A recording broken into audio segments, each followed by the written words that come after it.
Hello, അസ്സലാമലൈക്കും. Umm Ali, ഈ പേര് കേൾക്കുമ്പോൾ തന്നെ നിങ്ങൾക്കൊരു ഇൻട്രസ്റ്റിംഗ് ആയിട്ട് തോന്നിയില്ലേ? അതേപോലെ തന്നെ ഒരു ഇൻട്രസ്റ്റിംഗ് സ്റ്റോറിയും ഉണ്ട് നമ്മൾ ഉമ്മലിക്ക്. ആദ്യം ഞാൻ എൻ്റെ ഉമ്മു അലീനെ നിങ്ങൾക്ക് പരിചയപ്പെടുത്തി തരാം.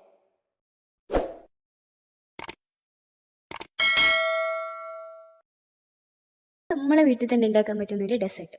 ഇതിന് വേണ്ടത് ക്രഷ്ഡ് നട്ട്സും പിന്നെ കുറച്ച് ഉണക്കമുന്തിരിയും പിന്നെ 500 ml പാല്, കണ്ടൻസ്ഡ് മിൽക്ക്, പിന്നെ വേണ്ടത് ഫ്രഷ് ക്രീം. എൻ്റെ കയ്യിൽ ഇപ്പോൾ ഉള്ളത് വിപ്പിംഗ് ക്രീമാണ്. നിങ്ങളുടെ കയ്യിൽ ഏത് ക്രീമാണെന്നുള്ളതെന്ന് വെച്ചാൽ യൂസ് ചെയ്യാം. ഒറിജിനൽ ഉമ്മലിക്ക് നമ്മൾ പാസ്ട്രിയും അതും ഇതൊക്കെയാണ് യൂസ് ചെയ്യുക. പക്ഷേ ഞാനിവിടെ ബ്രെഡാണ് യൂസ് ചെയ്യുന്നത്. ഒരു 6 സ്ലൈസ് ബ്രെഡ്. ബ്രെഡിൻ്റെ 4 ഭാഗത്തുള്ള ബ്രൗൺ കളർ കട്ട് ചെയ്തിട്ട് മാറ്റി വെക്കുക. എന്നിട്ട് ബ്രെഡിനെ 4 ഭാഗങ്ങളാക്കിയിട്ട് കട്ട് ചെയ്യുക. ചെറിയ ചെറിയ പീസാക്കിയിട്ട് കട്ട് ചെയ്താൽ മതി.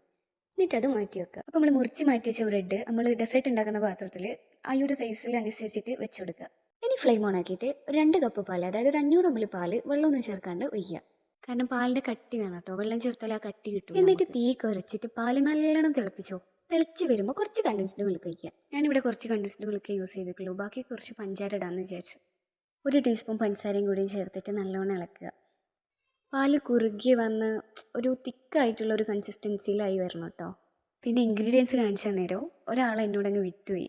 വാനില എസൻസ് ഒരു 2-3 ഡ്രോപ്പ് മതി. നിങ്ങളുടെ കയ്യിൽ വാനില ഇല്ലെങ്കിൽ ഫ്ലേവറിന് വേണമെങ്കിൽ നമുക്ക് കറുവപ്പട്ടയോ ഏലക്കയോ അങ്ങനെ എന്തെങ്കിലും ഇട്ടാൽ മതി, ആ ഒരു ഫ്ലേവർ കിട്ടാൻ വേണ്ടിയിട്ട്. ഇതിൽ ബട്ടർ സ്കോച്ചിൻ്റെ എസൻസാണ് ചേർക്കുന്നതാണെങ്കിൽ ഇതിലും നല്ല ടേസ്റ്റ് കിട്ടും. ഇപ്പം എൻ്റെ കയ്യിൽ അതില്ലാത്തതുകൊണ്ട് ഞാൻ വാനില എടുത്തു. ഇതുപോലെ ഒരു തിക്കായിട്ടുള്ള കൺസിസ്റ്റൻസി ആയാൽ ഫ്ലെയിം ഓഫ് ആക്കുക. ഇനി ഫ്രഷ് ക്രീം എടുത്തിട്ട് നല്ലോണം ബീറ്റ് ചെയ്യണം. ഒരു കപ്പ് ഫ്രഷ് ക്രീം എടുത്ത് ഞാനിവിടെ 1 കപ്പ് യൂസ് ചെയ്യുന്നുള്ളൂ. എന്നിട്ട് നല്ലോണം ബീറ്റ് ചെയ്യുക. ബീറ്റിൻ്റെ കഥ പറഞ്ഞപ്പോഴാണ് ഉമ്മു അലി എന്ന ഡെസേർട്ട് ഉണ്ടായത് ഒരടിയിലാണ്. ഞാൻ ഫസ്റ്റ് നിങ്ങളോട് പറഞ്ഞിട്ടില്ലേ ഒരു ഇൻട്രസ്റ്റിംഗ് സ്റ്റോറി ഉണ്ടെന്ന്. അതായത് ഈജിപ്തിലെ രാജാവായ ദീൻ ഐബക്കിൻ്റെ ആദ്യ ഭാര്യൻ്റെ പേരേനു ഉമ്മു അലി. പിന്നീട് സുൽത്താൻ്റെ മരണശേഷം സുൽത്താൻ്റെ 2ാം ഭാര്യ ഉമ്മു അലിയായിട്ട് അടിയായി. ആ അടി അവസാനിച്ചത് ആ 2ാം ഭാര്യൻ്റെ മരണത്തിലാണ് എന്നാണ് പറയപ്പെടുന്നത്.